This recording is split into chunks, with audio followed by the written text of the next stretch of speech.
So you trained and in fact served on faculty with this Walsh Research Institute. And the work of the Institute is to identify and treat nutritional imbalances, that can contribute to brain-related symptoms. So how is this relevant to your situation and those particularly with this electrical hypersensitivity? So to try to encapsulate, and this is the work of Dr. William Walsh, who with the Walsh Research Institute, they studied 30,000 people with brain-related symptoms, and they looked at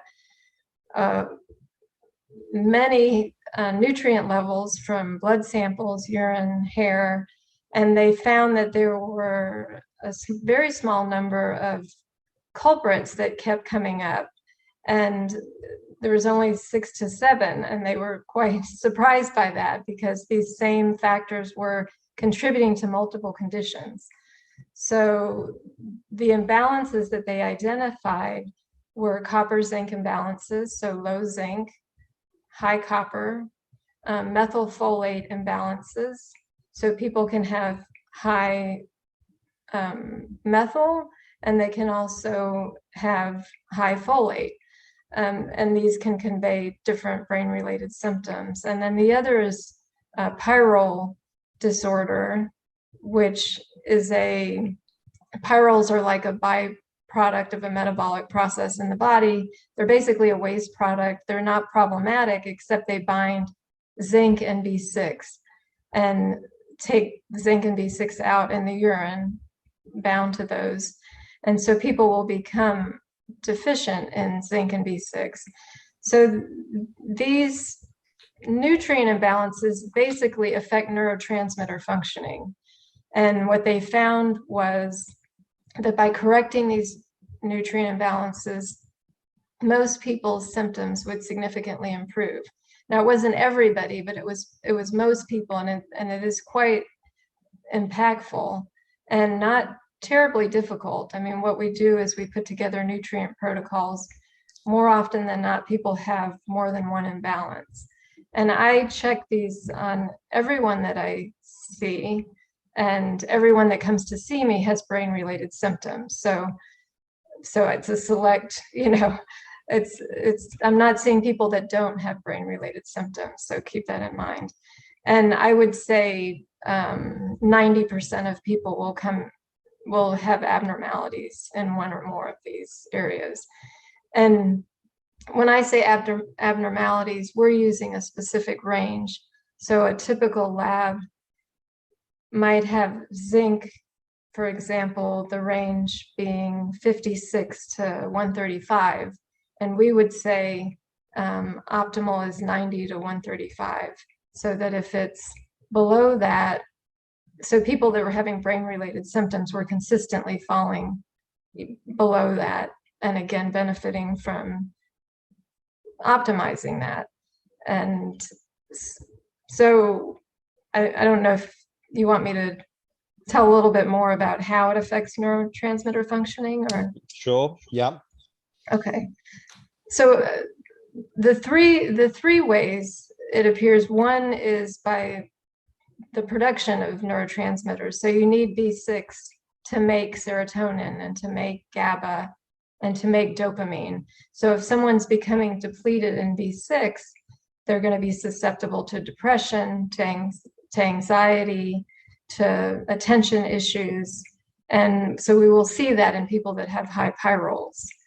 If somebody is low in zinc, it affects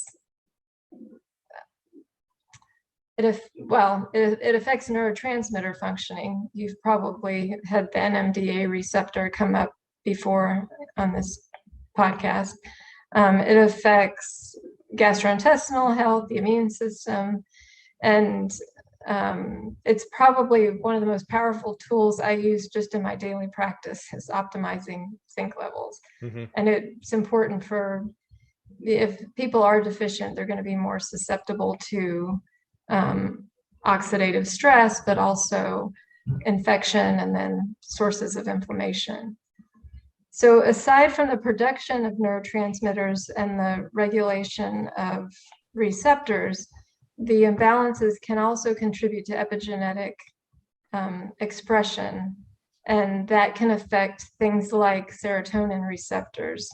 So for example, one of the imbalances is a methylfolate imbalance called undermethylation, and that can lead to low serotonin activity. Most physicians are undermethylated, most competitive athletes, accountants, engineers, people that are somewhat detail-oriented and driven will most likely be undermethylated. So this undermethylation, it's impacting these neurotransmitters, so these chemical messengers in the brain. And you're saying that most people have got this. In the general population, it's about 22% of people have undermethylation. And in the psychiatric population, it's probably about 60%. Aside from neurotransmitter functioning, undermethylation also contributes to an inability to break down histamine. So most people that are undermethylated will also be more susceptible to both like seasonal allergies, but also inflammatory conditions. And people that are undermethylated, because methylation is part of what makes glutathione and is important for detoxification pathways. If someone's undermethylated, they're going to be more susceptible to toxicity.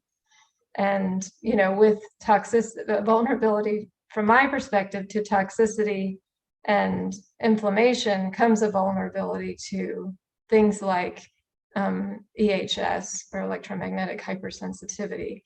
Everyone that I've seen that has EHS is undermethylated. If you've got more toxicity, then you're more EMF sensitive, because this thing, EMF sensitivity, is about EMFs interacting with the other toxins, with the heavy metals and so on.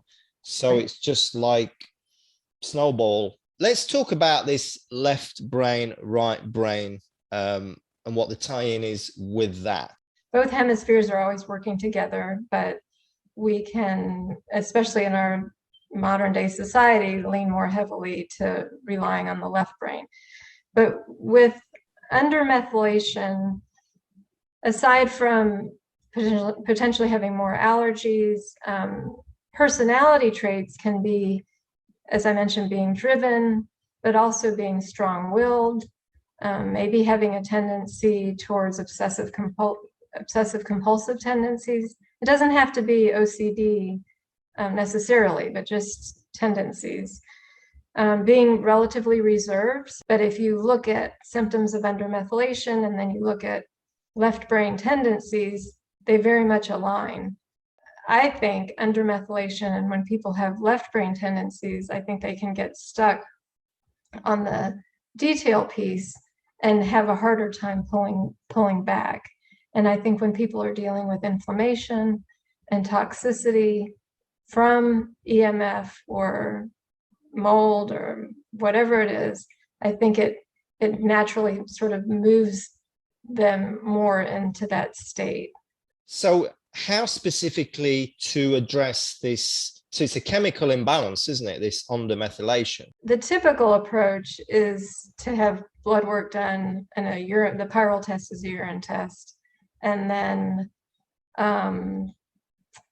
have that done by a Walsh-trained practitioner. This is a very significant improvement you've achieved, and because it's really not easy to overcome this thing we call the EMF sensitivity, is it? There's a lot of people who get trapped in all of that, in all what we've been talking about, this left brain and this sympathetic mode, autonomic nervous system, and just can't, and also can't deal with the EMFs, and maybe can't deal with the mold, and can't deal with the nutritional imbalances and everything else, and perhaps personal issues on top of that, family issues, or who knows what, which are feeding into all of that.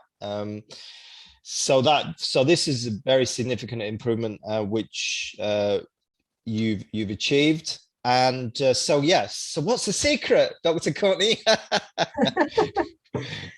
Well, I feel like absolutely lowering the exposure, and for me addressing those nutrient issues and the mold toxicity, and also recognizing that the vulnerability doesn't go away. Thanks so much for sharing all this. I think it's very inspiring. Thank you. Appreciate it. Thank you. And thank you, listener, viewer, for attending this interview, and all my other interviews are available in the EMF Expert Solutions Club with transcripts. My name is Lloyd Burrell from electricsense.com. Thank you so much. Until next time, take care. Bye-bye.